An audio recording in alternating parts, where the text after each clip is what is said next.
Good morning everybody, welcome to a very cold Tuesday. I have just dropped my car off at the garage. It is going in for its annual MOT. So it was such a stressful time of the year, isn't it, the annual MOT. And luckily the garage that we take it to is only about a 10-minute walk or so from town. So I'm just going to go and have a mooch in town for a couple of hours while the guys do what they need to do with the car. Gosh, I'm out of breath. I've only walked for about 5 minutes, but it's so cold it keeps catching my breath. So I do apologise if I'm huffing and puffing while I'm talking to you. But I do have a couple of jobs that I want to get done in town. I'd like to go to the opticians and see if they can tighten up the frames on my glasses. You've probably noticed I'm constantly pushing them up my nose. So I think I'm going to see if they can address that today. And I'd really like to get my eyebrows reshaped. They're in desperate need of some TLC, but the place that I normally use has been closed for a while. But I did notice when I was in town the other day it has reopened. I'm not sure if it is, gosh, I'm so puffing. I'm not sure if it was appointment only, but I will pop in and find out. And if they can't do it today, it's really not such a big deal. And the other thing that I would like to do is have a little mooch around some of the charity shops. My favourite black jeans gave up the ghost at the weekend, so I'd like to have a little look around the charity shops and see if I can find some new jeans. I love charity shop shopping. I think it's just a really good way to buy things. I mean, there's many benefits to thrift shopping, but I think the main ones for me are, it's obviously helping a good cause. It's really good for the environment. It's obviously more sustainable. It's much more kind on your pocket, especially if you're in a budget. And I think, not every time, but a lot of the time, some of the things that you can pick up in charity shops are actually a lot better quality than the fast fashion items you can pick up brand new. I know that's not always the case. A lot of the charity shops in this town in particular would have second-hand fast fashion clothes, but you can also pick up some really great pieces. So that is what I'm going to go for a little hunt today. I don't think I have ever filmed this little bit of town before. It's got some really lovely old buildings. I love this one in the corner here, and I love these old lamps on the bridge. But yeah, there's some really gorgeous buildings here. I love looking at the architecture of towns and imagining what it would have been like hundreds and hundreds of years ago before all the modernity hit. That is St. Cuthbert's Church. That is the main church in our town. First up, Specsavers to see if we can get these glasses sorted. I think that was the quickest appointment I've ever had. It took them about 30 seconds and my glasses no longer move. So I'm just going to go and pop to one of the charity shops down here. It is the British Heart Foundation. I think it's one of the ones I used to go in all the time, but I don't think I've been in for about 2 years now, so I will enjoy a good rummage.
little car passed.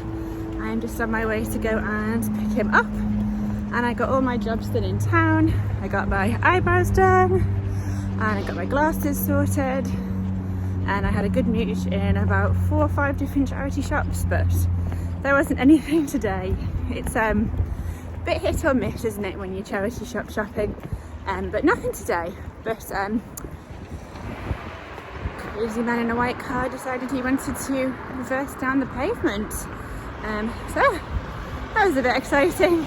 But yeah, as I was saying, it can be a bit hit or miss with charity shops. Nothing today. Did pick up a mascara from Superdrug and a hair dye. It's not hair dye time yet, but it will be in a couple of weeks. So yeah, I'm going to pay for the car and then I'm going to head home and have a black coffee before I need to go out again to get Matthew. Back in the car, it is 2:45 and I am just waiting at school for Matthew to come out. He should be out in about 20 minutes or so. I just popped to my mum's after I'd been in town just to see how they're doing, because I haven't seen them this week. I try to see my mum and dad at least once a week, sometimes more, but we text and telephone most days. But I enjoyed my little mooch in town. It was nice. It was a bit disappointing that there wasn't anything good in the charity shop. There was absolutely loads in all of the ones I went in, but nothing that was to my taste, or if it was to my taste, it wasn't in my size. But as I said, that is part of the thrill of charity shop shopping. You never know if you're going to come out with something, and you never know what it is you're going to come out with. I am quite picky with clothes. I don't really follow fashion trends, and I think because I don't follow fashion trends and because I tend to shop maybe more classic, there's not always a great deal, certainly not in the shops here. I think if I was perhaps to expand my catchment area, I would have better success.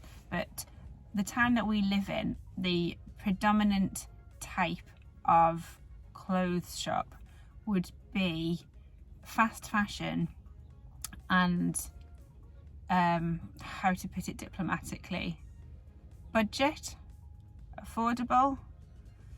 I think you guys know where I'm going. So the majority of the stuff that does end up in the charity shops is second-hand, affordable, fast fashion shops like Primark, for example, which is fine. I don't dislike Primark. I have shopped in Primark and picked up bits and bobs many a time. But what I did notice today was that there were a lot of Primark clothes in the charity shops for more than what they would have done if you were to have bought them brand new, which was quite strange. But yeah, I was wanting to have a look today because, as I mentioned, I wanted to get some jeans, but also because when I lose this weight, what I was wanting to do was have a complete wardrobe overhaul. And I wanted to purchase, not a whole new wardrobe, but I think I would pretty much need to purchase a lot of new clothes, because I haven't bought new clothes in a couple of years because I've been unhappy with my size and unhappy with how I look in clothes. So I just have made do with what I have. So a lot of them are starting to get quite worn, and hopefully when I lose the weight, I will just be able to get rid of them. The ones that aren't worn, I will give to charity. And I thought it would be super fun to do a challenge whereby you could replenish your wardrobe, but only by charity and thrift shopping. I'd quite like to not build a capsule wardrobe as such, in the sense that you have to have a specific number of items, which is typically what people do with capsule wardrobes. But I would definitely like to have a more versatile wardrobe where you've got more interchangeable outfits, and like, you know, tops that would go with a variety of different bottoms, or bottoms that would work with a variety of different tops, so on and so forth. And I thought it would be super fun to be able to thrift at least 95% of them. But after today, I'm not convinced that I could do it by shopping in our town alone. We do have 2 or 3 towns that are maybe half an hour's drive from where we live that might have a better selection, or at least a better variety of clothes. So I might one day have a little run out to one of those towns, have a little mooch around and check out some of their charity shops. But yeah, those are my thoughts from today. I don't know if you guys thrift shop or charity shop, and if you do, what your experiences are like. I have watched lots and lots of thrift shop hauls on YouTube, and most people seem to have a lot more success than I did today. But as I said before, I think the art of charity shop shopping is to go in at least once a week. And I was speaking to one of the assistants in one of the shops, and she says they tend to put out new stock every Thursday in that shop, for example. So if you kind of get to know the sales staff, you can find out what day they put out new things. So I will know, for example, if I wanted to go back to that shop, I would go on a Thursday and see if any new goodies have been put out. Yeah, so I am going to love you and leave you now. Thank you very much for joining me today and keeping me company on this very, very chilly Tuesday. I'm going to chill out and wait for my little one to come out of school, and then we're going to go home and have a lovely cozy evening. So I will see you guys very, very soon, and thank you once again for stopping by. See you later.